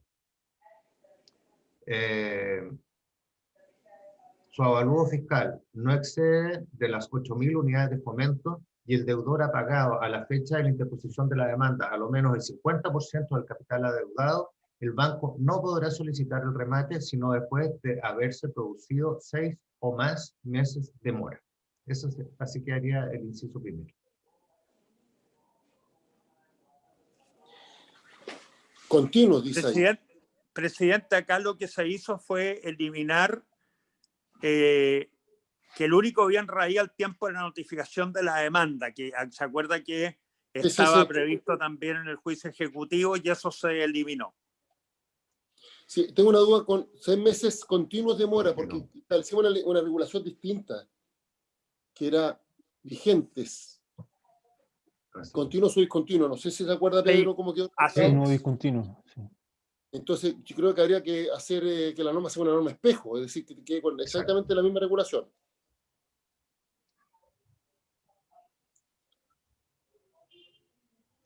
Exacto. Porque si no quedaríamos con una regulación distinta. Entonces creo que hay que cortar, literalmente hay que cortar y pegar. Así es.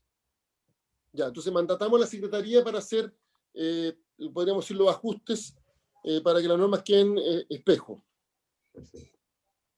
¿Habría acuerdo de la Comisión para mandatar a la Secretaría? Y podríamos votar el artículo. Sí, de acuerdo. Podríamos votar el artículo, pero de acuerdo. Es continuos o discontinuos de mora. Esa es la norma. No, cortar y pegar. No nos pongamos aquí a redactar. Exactamente igual. Usted queda mandatado para Perfecto. revisar el texto, cortar y pegar. Ya. Porque si no, cuando uno se pone a redactar más o menos creyendo que es lo que estableció antes, establece una palabra distinta y usted sabe que al final los efectos son insospechados. Ya. Sí, presidente, porque también en lo que aprobamos hace un rato se habla del requerimiento de pago, y acá viene escrito interposición de la demanda, eso también tendría que quedar modificado. No, porque acá no hay requerimiento de pago, así que está bien. ¿Y no notificación de la demanda? ¿Puede explicar ese punto? En el juicio ejecutivo está previsto el trámite del requerimiento de pago. Acá no hay requerimiento de pago, sino que hay notificación de la demanda solamente. Por eso que en este caso el texto está bien como está establecido. Igual habría que modificarlo porque aquí dice interposición. Y entonces ya no sería cortar y pegar desde arriba. No. ¿Cuál es el cambio que usted está que hay que precisar, Álvaro? No, porque digo, ya no es entonces cortar y pegar desde arriba, porque aquí hay algo distinto, y en todo caso no es interposición de la demanda, sino desde la notificación, como acaba de decir el profesor Maturana. Ya. Entonces, sí entonces la parte de cortar y pegar se refería a los 6 meses continuos, discontinuos, vigentes. Había una palabra. Yo lo entendí así. Continuos o discontinuos de mora. Perfecto. Fuera de ese cambio, vamos a votar, fuera de ese cambio que lo haría la Secretaría, el ajuste, vamos a votar la norma. ¿Habría unanimidad? Senadora Aravena. Sí, a favor. Senador Durana. Favor. Senador Arboe.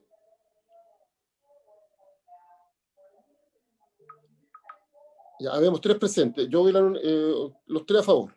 Pedro. Perfecto. Perfecto. Pasemos al artículo siguiente. No, el inciso siguiente. ¿Ya? Dice, en cualquier caso, una vez notificado de la resolución judicial que ordene el remate, el deudor podrá oponerse dentro del plazo de 10 días, fundado en alguna de las siguientes excepciones. Ahora vienen las excepciones. La incompetencia del tribunal ante quien se haya presentado la demanda.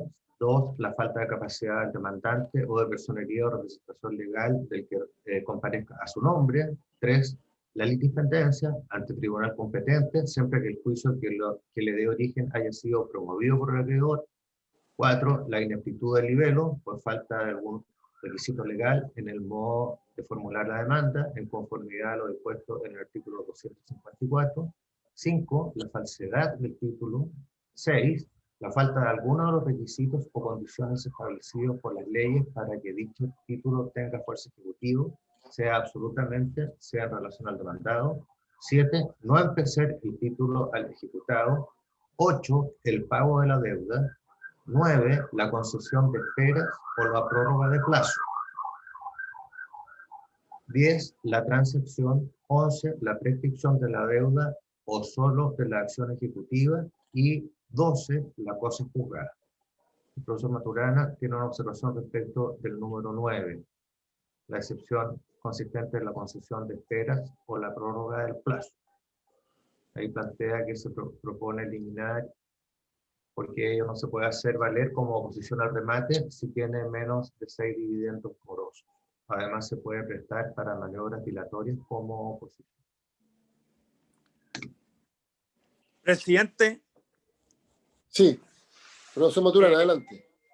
La verdad es que el 464 del juicio ejecutivo no se copia textualmente porque se ajusta a la ley de banco y así no está el exceso de avalúo y otras excepciones que como opera el procedimiento de la ley de banco no se da esas situaciones. Ahora nosotros en la última reunión y cuadrando con el texto que se aprobó anteriormente en el juicio ejecutivo, se dijo que la oposición no era a la obligación, sino que era una oposición a la ejecución y por eso el plazo no estaba cuadrado al tiempo en que se oponen las excepciones, sino que al tiempo en que se aprueban las bases de remate fijando el precio. Y en consecuencia, el deudor tiene un plazo mayor que este para oponer excepciones, para impedir la liquidación de su inmueble, si es que tiene menos de 6 dividendos continuos y discontinuos morosos. Y en consecuencia, si hay una concesión de espera o prórroga del plazo, sea que se otorgue antes o después de oponer las excepciones, no habría esos 6 días de mora y él podría oponerse a la ejecución y remate del inmueble. Y en consecuencia carecería de sentido colocarlo acá como una excepción si él tiene un plazo posterior hasta antes de que se aprueben las bases de remate para los efectos de impedir esa ejecución. Ya, entonces habría que eliminar el número 9. El número... Correcto. Ya. ¿Algún otro cambio? Vamos a proceder a votar entonces. Respecto de todas las excepciones, respecto de las excepciones que dimos lectura. Sí, pero eliminando el número 9. Eliminando el número 9. Además, voy a tomar la se puede prestar para maniobras dilatorias. Sí. Ya. Senadora Aravena. Por. Senador Durana. Sí, estoy de acuerdo, a favor. Presidente. A favor. Veo conectado al senador Arboe. No sé si puede votar. Pregúntele, Pedro. Senador Arboe.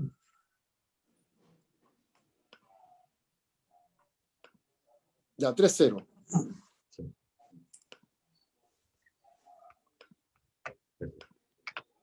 Sigamos. Estamos en la hora, presidente. Ya. ¿Cuánto nos falta? Eso iba a preguntar cuánto falta, porque quizás vale la pena avanzar.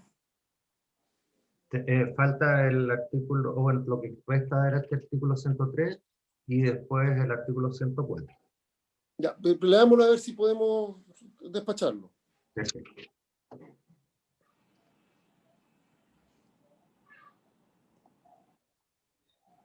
En el artículo 103. Ahora, en el fondo aquí también habría eso de un acto espejo respecto de lo que la Comisión ya aprobó en el Código de Procedimiento Civil. Porque plantea agregarse como inciso séptimo nuevo el siguiente.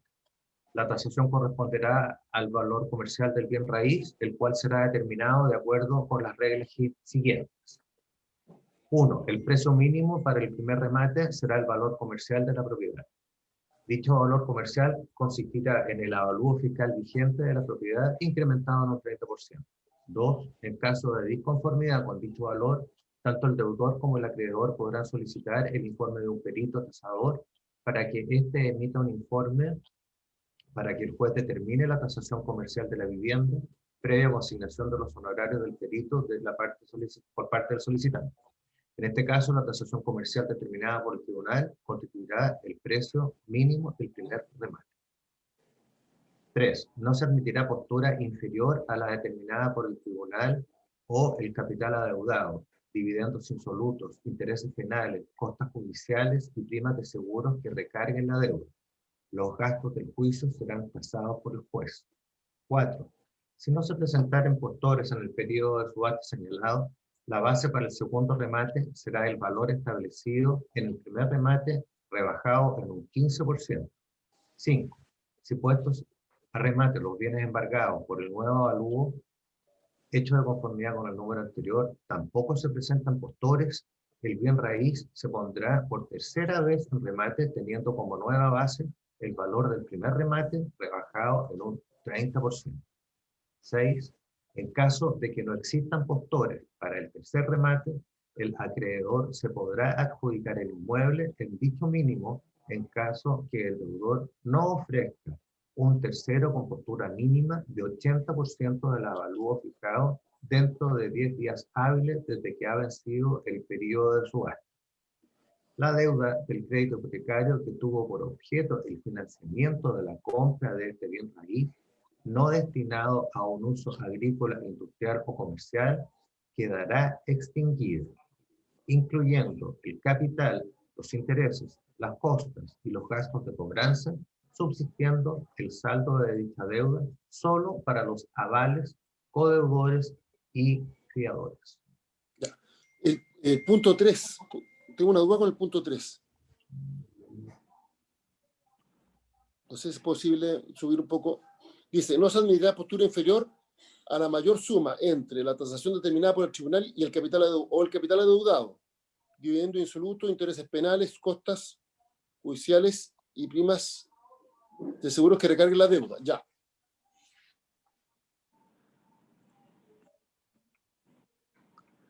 Esto en el caso anterior no estaba así regulado. En la norma, cuando regulamos... Es que esta es una norma que estaba en la ley de banco. Y lo que nosotros hicimos es que a la ley de banco le incorporamos las normas que habíamos aprobado en el juicio ejecutivo. Entonces, no es que hayamos llevado las normas de la ley de banco al juicio ejecutivo, sino que bajamos la aprobada al juicio ejecutivo a la ley de banco. Ya, perfecto. Ya no sé si algún senador tiene alguna duda. Ya, entonces vamos a proceder a votar. Pedro, recoge la votación, por favor. Me dice, Álvaro me advierte que me salté algunos incisos, no me di cuenta, disculpen. No, se saltó lo más importante. O sea, pasamos a leer el inciso séptimo, que habíamos quedado más arriba, estoy subiendo el comparado, habíamos llegado hasta leer las excepciones.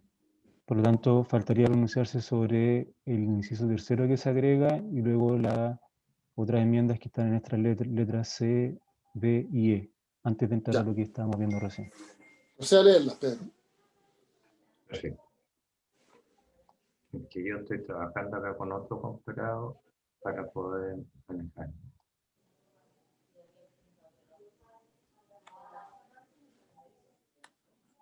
Claro. La letra B reemplaza el actual inciso tercero. ¿Está en pantalla ahora? Sí. ¿Sí? Ya. Sí, en pantalla. Dice, en caso de tratarse de un bien raíz que se encuentre comprendido dentro de los términos señalados en el primer inciso de este artículo, el deudor deberá alegar dicha circunstancia hasta antes de la aprobación de las bases de remate y ofrecerá allí los medios de prueba pertinentes. En caso de ser necesario, el juez procederá al nombramiento de un perito. Aquí nos estamos refiriendo al tema del 50% y los 6 meses, ¿no? Así es, presidente. Ya, sigamos. La letra C elimina el punto C propuesto. Que decía... Que decía que si la Sí, está ejecución bien, recae es sobre... coherente. Lo eliminamos. Es coherente, Sí. es coherente porque ahí dejamos bien raíz, ya. Sí. Coherente, perfecto. ¿Y la D? También el profesor Maturana le parece como que hay que eliminarlo. Dice que es una Sí, porque modificación, no la es misma coherente norma con la la regulación. simplificamos, sí. Exacto. Es Sí. coherente porque la misma norma ya la habíamos simplificado antes. Sí. Perfecto. Y después, La letra E dice, modifícase el actual inciso segundo en el siguiente sentido. Sexto, perdón. En el siguiente sentido. Si no se formulara oposición o se hubiera desechado la formulada, se procederá al remate del inmueble hipotecado o su entrega en prenda pretoria si se tratare de un inmueble que tuviera un destino agrícola, industrial o comercial en los términos procedentes. Y ahí entonces reaparece la letra F de la cualidad de lectura. ya, perfecto. Ya estamos con el artículo completo. Ahí está el artículo completo. Ya, recoge la votación, por favor, 103. Pedro. Perfecto. Recoge la votación. Senadora Aravena. A favor. Senador Durana. A favor. Senador Arboe. Una conversación A favor. con alguna sociedad.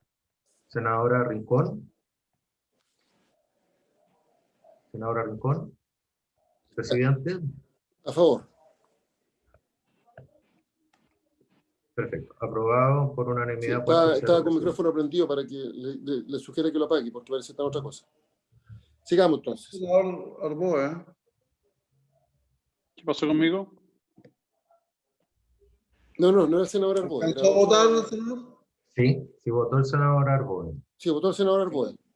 Perdón. Fue 4-0. 4-0, sí. Solamente no votó la senadora Rincón. Bueno, y finalmente el artículo 104. Démosle. Agregar en el inciso primero del artículo 104 que no se suprime. Esa es una sugerencia del profesor Maturana. Dice, entregado el inmueble, tuvieron destino agrícola, industrial o comercial en planta pretoria. En el resto no se modifica por no introducirse subasta electrónica en este proyecto. Perfecto. Eso queda claro. Y es coherente con lo que aprobamos delante. Sí. Vamos a recoger la votación. Perfecto. Senadora Aravena. A favor. Senador Durana. A favor. Senador Arboe. A favor. Senadora Rincón. Senadora Rincón. Presidente. A favor. También aprobado por unanimidad 4-0. Ya. Despachado. No queda nada, ¿no? No. Ya, queda pendiente dos temas. Uno, lo que planteó el profesor Núñez hace un rato, que no sé si estamos en condiciones de despacharlo a propósito de este proyecto. Y no sé si podríamos ver la redacción de cómo quedó en el caso de la porque como lo vimos rápido, en el caso del bien raíz, que era una garantía real para un crédito hipotecario con fines generales. No sé si el profesor podría precisar cómo quedó regulado eso.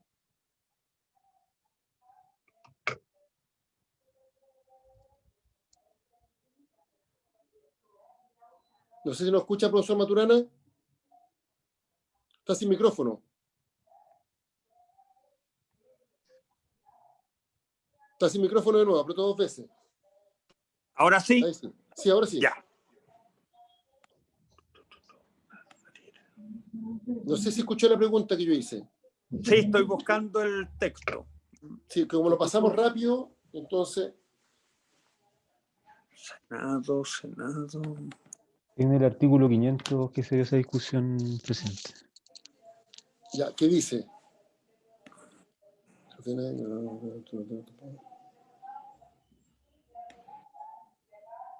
Puede subir un poco, o sea, el texto... A ver, Pedro, ¿puede leer el artículo 500? Dice, la deuda del crédito hipotecario que tuvo por objeto el financiamiento en la compra de este bien raíz no destinado a un uso agrícola, industrial o comercial quedará extinguida, incluyendo el capital, los intereses y las costas y los gastos de cobranza, subsistiendo el saldo de dicha deuda solo para los avales, codeudores y fiadores. Estamos, a ver si entendemos lo mismo. Entendemos que hay dos hipótesis, que el bien raíz tenga un destino comercial, agrícola o industrial. Y la otra hipótesis es que yo mi casa la entrego en hipoteca para que me den plata para empezar un emprendimiento. Y en ese caso, obviamente, si es que no pierdo mi casa, los bancos les saquen más, yo a los emprendedores no les voy a prestar. O sea, hay un riesgo. Lo que quiero decir con esto es que hay un riesgo asociado al emprendimiento que requiere mayor liquidez y acceso a crédito que va más allá del riesgo que corre una persona común y corriente que compra su casa. No sé si me explico. Sí, correcto. Ese no estaría cubierto su ejemplo con la extinción, porque dice que es la deuda del crédito hipotecario que tuvo por objeto el financiamiento de la compra. Perfecto. En consecuencia, si estamos ante un crédito de garantía general, no estaría cubierto por ese caso. Ya. Yo no lo veo en pantalla, estoy de acuerdo, pero ¿podemos ponerlo en pantalla, Álvaro? Está en pantalla, está ahí, lo veo yo. Está puesto, sí. Es la No, tercera columna. Claro. La última parte del artículo 103. Que eso es lo que se había visto la semana anterior, pero no está en la redacción Se la recogida deuda del del crédito hipotecario que tuvo por objeto el financiamiento de la compra de este bien raíz. No contempla el tema de una garantía para un crédito de consumo o de otro tipo. Perfecto. Ya. Quedó absolutamente claro. Sobre lo que propuso el profesor Núñez, que es lo que no nos quedaría pendiente. Yo no sé si estamos en condiciones de incorporarlo en la tramitación de este proyecto.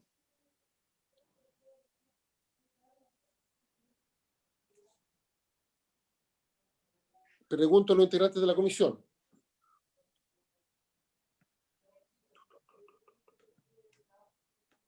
Están especialmente tímidos hoy día, por lo que veo. No, es que lo que pasa es que yo entiendo que no era el propósito inicial, pero es una realidad lo que estamos planteando. O sea, los emprendedores lo único que tienen es su casa, entonces... No, pero lo que pasa es lo que produce el profesor Núñez, una posibilidad es que, porque la idea era despachar el proyecto hoy. Sí. Entonces, una posibilidad es despachar el proyecto como está y trabajar una iniciativa adicional. También es una alternativa. Lo que yo creo que es lo más lógico, ¿no? Esa podría ser una alternativa. Y nos damos todo el tiempo necesario para reflexionar al respecto, invitamos a los especialistas, etcétera, pero lo tramitamos como una iniciativa distinta. Esa podría ser una alternativa. Y no retrasar entonces la tramitación de este proyecto. ¿Habría acuerdo en eso en la comisión? Sí, yo estoy de acuerdo, porque lo otro tiene otras externalidades que hay que evaluar también. Me parece bien. Ya. Entonces estaríamos en condiciones de por despachado el proyecto. Vamos a proponer al profesor Núñez y al profesor Maturana de constituyente, ¿eh? Porque está claro que con su asesoría la Constitución quedaría muy bien redactada. Extraordinarios constituyentes serían. Bueno, yo espero que la Convención Constituyente se deje asesorar, obviamente, por los expertos, no en el fondo, porque el fondo es una decisión democrática, pero en la forma. Y obviamente que quede de la mejor forma. Bueno, le agradecemos y su presencia a ambos profesores. Y por cierto que nos han clarificado muchos puntos y nos han permitido de la tramitación más expedita de este proyecto que daríamos por despachado. Mañana vamos a tener sesión a las 9:30. Presidente. Sí, senador Arboe. Sí, hay un artículo en el cual yo no pude votar porque me desconecté.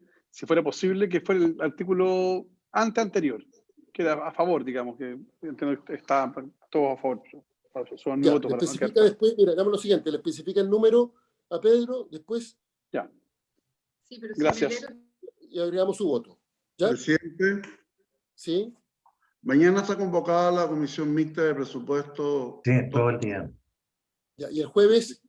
También. Y viernes también.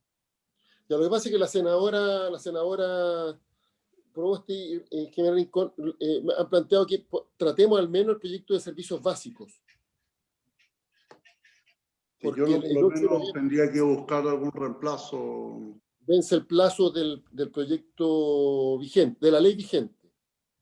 Y se ha presentado un proyecto para extender sus beneficios hasta por 12 meses y pudiendo pagarlo hasta por 36 meses. Hasta ahora el beneficio se había establecido por 3 meses, pudiendo pagarse sin intereses ni gastos asociados hasta en 12 cuotas. Sí. Hasta en 12 cuotas. Es un proyecto bien simple y ya han pedido que se ponga en tabla. Se vota a favor o en contra porque se ponga en tabla. Entonces deberíamos tratar de verlo esta semana. Bueno, si es solamente ese proyecto, podríamos estar en paralelo. Sí, exactamente. Y, Ya, entonces podríamos sesionar mañana de 9:30 a 11:30. Es que... ¿Usted, Pedro, tiene alguna mixta, alguna de presupuesto mañana o no, Pedro? Nosotros como subcomisión nosotros vemos Interior y Cervel hoy día en la noche hasta las 10 de la noche. A veces vamos a tener discusión de Cervel y tenemos que informar. Ya, Oye, entonces, ¿y quién va a ir representando el Interior? ¿Cómo? ¿Quién esa va a fue representar? una broma. Ya, mire, hagamos lo siguiente. Corto el audio. Pero ese tema, ¿Cervel depende de defensa o de interior? No, ese es otro. Ya, oiga, hablando en serio, si estamos mañana a 9:30 a 11:30, el proyecto... Si fuera en la tarde, para nosotros sería mejor, presidente, como secretaría. Es que en la tarde tenemos... Mañana no hay sala, la única sala es hoy. ¿No hay sala mañana? ¿Sala? No. Creo que no. Entonces, ¿qué mejor? Me da lo mismo a mí. Mañana a las de 4 en adelante. Ok. De 4 a 5. Ojo que la comisión mixta termina, creo que a las 6. O hasta las 8 de la noche. ¿Cuál mixta? El presupuesto. De presupuesto, completa. Y es de 9:30 a 2 de la tarde y de 2 de la tarde a 8 de la noche. Puede ser de 8 a 9 de la noche. No, si esto se va a demorar porque van a venir los ministros, vamos a escuchar voces a favor y en contra. ¿Pero todos van a ir a la mixta mañana? No, el senador Durano nada más. La senadora Rincón también. Ella es miembro de la mixta de presupuesto. Pero va a enviar un reemplazante. O ¿A una presupuesto? reemplazante.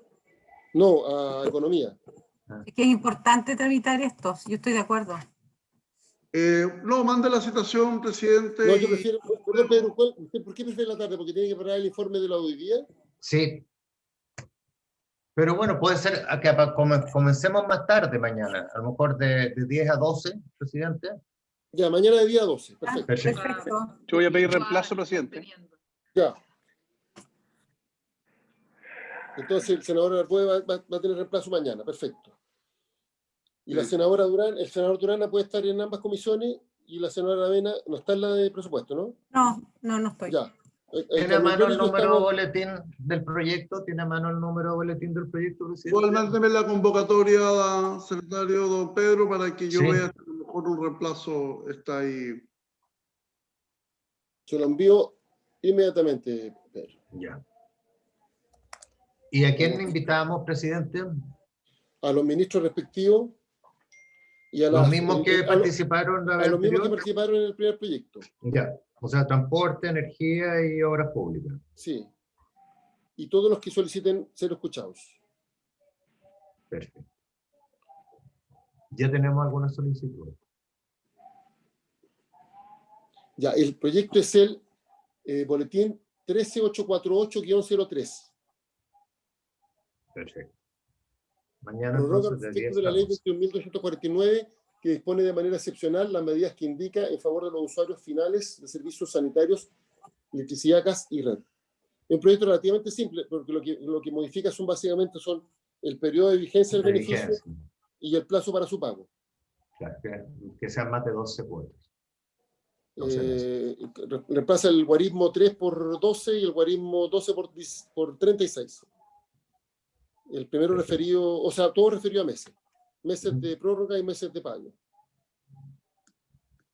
Ya. Habiéndose cumplido el objeto de la sesión, entonces se levanta.